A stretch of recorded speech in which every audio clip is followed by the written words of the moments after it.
Assalamu алейкум, амансыздарбы? Неспецифический язвенный колит оорусу тууралуу маалымат бермекчимин. Эмнеге неспецифический? Бул болгону жоон жегиде башкача микробдор бар оорудан айырмалаш үчүн гана ушундай атап коюшкан. Азыркы учурда болгону язвенный колит деп айтылат. Язвенный колит бул аты айтылып тургандай эле жоон ичегиде жара бар деген эле түшүнүк. Анан ашказан биринчи сезгенгенде гастрит болсо кийин ал жарага айланган сыяктуу жоон ичегиде дагы биринчи сезгени болгондо колит болот, анан ал жарага айланат. Бул жоон ичегинин катуураак сезгенин натыйжасында жаралар пайда болушу деп түшүнсөңүздөр болот. Ар кандай классификация бар, мен эң маанилүүлөрүн айтып өтөйүн.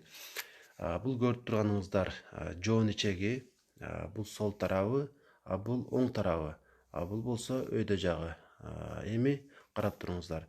Бул жерде түз ичеги бар, билесиздер, ал бир аз ичкерээк болот. Ушул жерде ошондой жара болгон болсо, буну биз проктит деп коебуз. Муну свеча менен эле лечение кылса болот. Анан бул ушул жерге чейин болгон болсо, буну левостеронный, сол тарапта болуп атпайбы? Левостеронный язвенный колит деп айтылабыз, жаралар ушул тарапта болсо. Жалпы аймакты камтып калган болсо, биз аны тотальный колит деп коебуз. Анан ар биринин өзүнүн туура келген лечениясы бар. Андан башка дагы классификациялар бар. Мисалы, жалпы айтылганда хронический и острый деп экиге бөлүнөт. Острый деген кур чыгармаган колит, хронический өнөкөткө айланып калган колит.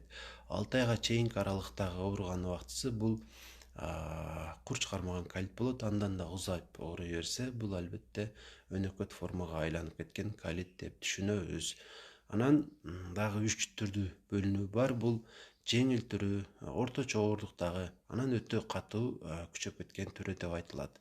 Ар биринин жеке өзгөчөлүктөрү бар. Мисалы, жеңил түрүндө дээрлик көп өзгөчөлүк жок. Мисалы, бир күндө 4 жолго чейин ажатканага барышыңыз мүмкүн.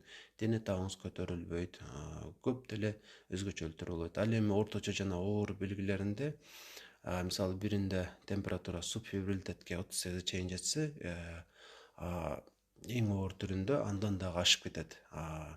Жүрөк дагы көбүрөөк сого баштайт, тахикардия болот, адам азып кетет. Канчалык узак убакыт ооруган болсо, ушул жоон ичегинин жарасы менен ошончолук симптомдор дагы көбүрөөк болот и таасирдүүрөөк болот. Эми буну кантип диагноз коебуз? Албетте, биринчи кезекте гастроэнтеролог врачка барыш керек болот. Эң кеми жарым саат опрос болот, сүйлөшүп олтурулат. Анан ошонун натыйжасында сизге туура диагноз коюлат. Албетте, бул алдын ала коюлган диагноз сизди бир катар анализдерди тапшырууга жөнөтөт. Анан колоноскопия дагы кылдырат сөзсүз түрдө. Колоноскопия кылдырып, ошолордун натыйжасын көрүп туруп, анан сизге диагноз коет. Анан ошол оор түрүндө инфекция көп болуп, ал жерде сое дагы көп чыгып калат. Сое билесиздер, сизде кандайдыр бир сезгенүү болуп атканын билдирет. Сое 35тен дагы ашык чыгып кетиши мүмкүн. Ушулардын жалпысын жалпылаштырып туруп, сизге туура келген дарылануу сунушталат. Эми дарылануу тууралуу айта кетейин. Албетте, кандай муктаждык болсо, ошого жараша. Мисалы, жеңил түрү болсо өзүнчө, орточо оорлуктагы болсо өзүнчө, өтө оор болсо ал өзүнчө болот. Ушул жерде кошумчалап кое турган нерсе, эгерде өз убагында дарылап, жакшы кылган аракет кылбасак, андан бетер жаман терс натыйжаларга алып келиши мүмкүн. Ошолорду эскертип коюу милдетим. Биринчи кезекте кан кетиши мүмкүн, күчөп кеткенден кийин. Анан перфорация деп коет, бул тешилип калышы, жоон ичеги тешилип калышы мүмкүн. Анан дагы 10 жылдан ашык ооруп жүргөндөн кийин, эми баарында боло бербейт, малигнизация деп коет. Малигнизация деген бул ракка айланып кетти деп түшүнсөңүз деле боло берет. Эгерде ушул процесстерге жеткирбей, дайыма дарылануу ишин алга сүрөп жүрсөңүз, сөзсүз түрдө жакшы жыйынтык болот. Сиздин ден соолугуңузду сизге жакшылап бергенге эч ким милдеттүү эмес.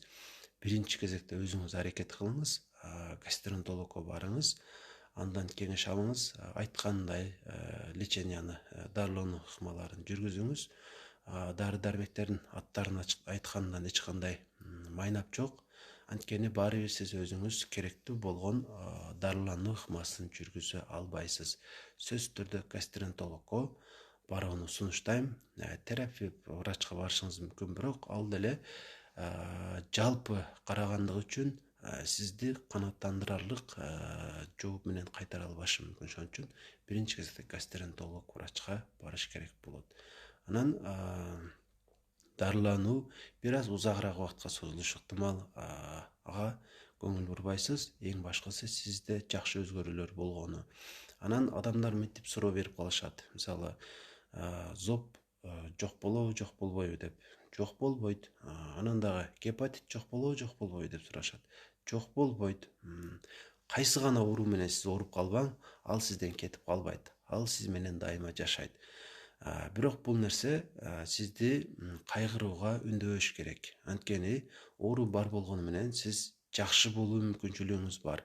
100% симптомдорду жок кылсаңыз, жараларды кетирчү болсоңуз, албетте жакшы эле жүрө бересиз. Бирок дайыма көзөмөлдө 6 айда бир жолусу дагы кайра текшерилип туруш керек болот. Ошентип өзүңүздү жакшы абалга жеткирип жүрө бересиздер. Эгерде ушул оору тууралуу жеке менен байланышып маалымат алгыңыздар келсе, номериме комментарийге жазып калтырам. Ошол жактан WhatsApp аркылуу байланышсаңыздар болот.